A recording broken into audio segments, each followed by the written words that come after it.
right, so you might want to copy down this function since I'm going to switch perspectives so that I can put it up on the board. But I'm going to go ahead and now trace this function and show how the method calls work in a bit more detail, which is a bit harder to do on paper. So let's go ahead and switch our view and confirm that works. Good. All right. So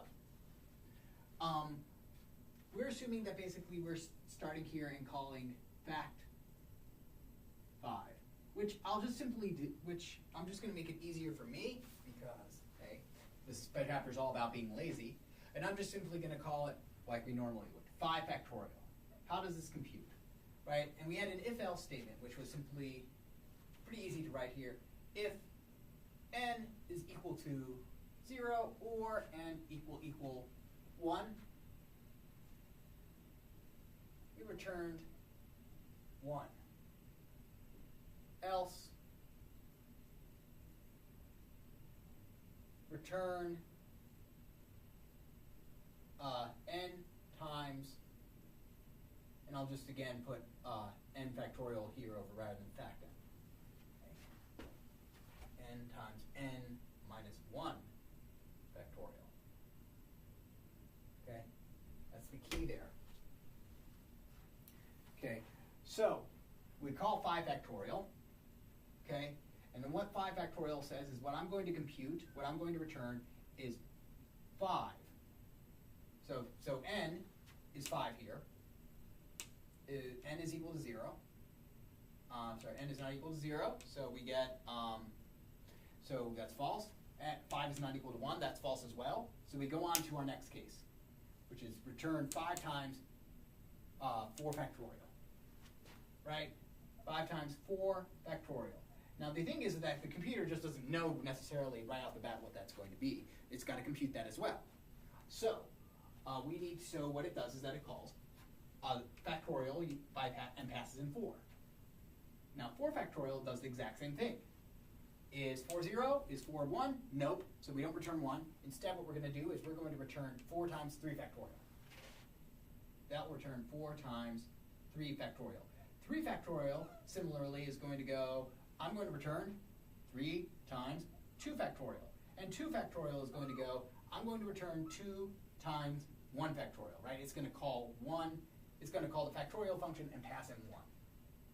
And when we get here, is n equal to 0? No. But is n equal to 1?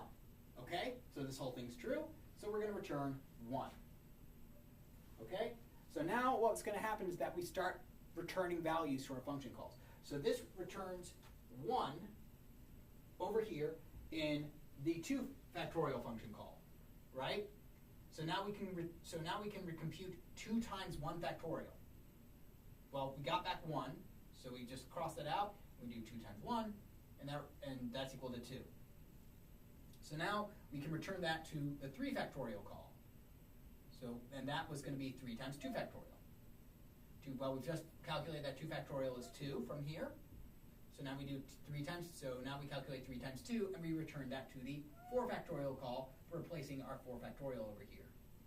Right? 3 times, sorry, and that should be 6. 3 times 2 is 6. So then we do 4 times 6, we replace that over here with 24. Right? So we replace 24 here. And so finally at our top call, we can do 5 times 24. Right? Like I said, so 5 times 4. So what we did is that we started over here. We said, let's figure out what 5 times 4 factorial is. Well, I don't know what 4 factorial is. Well, it's 4 times 3 factorial is. I don't know I don't know what that is. Well, it's 3 times 2 factorial. Well, what's that? Well, it's 2 times 1 factorial. Well, what's that? Well, 1 factorial is 1. Oh, okay, so that you're saying that 2 factorial is 2 times 1, which is 2? Yes. Okay, so 3 factorial, for that I'll return 3 times 2. So they'll pass 6 back over here.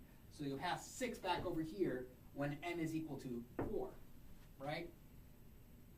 And then over here we'll pass 24 back when n is equal to 5.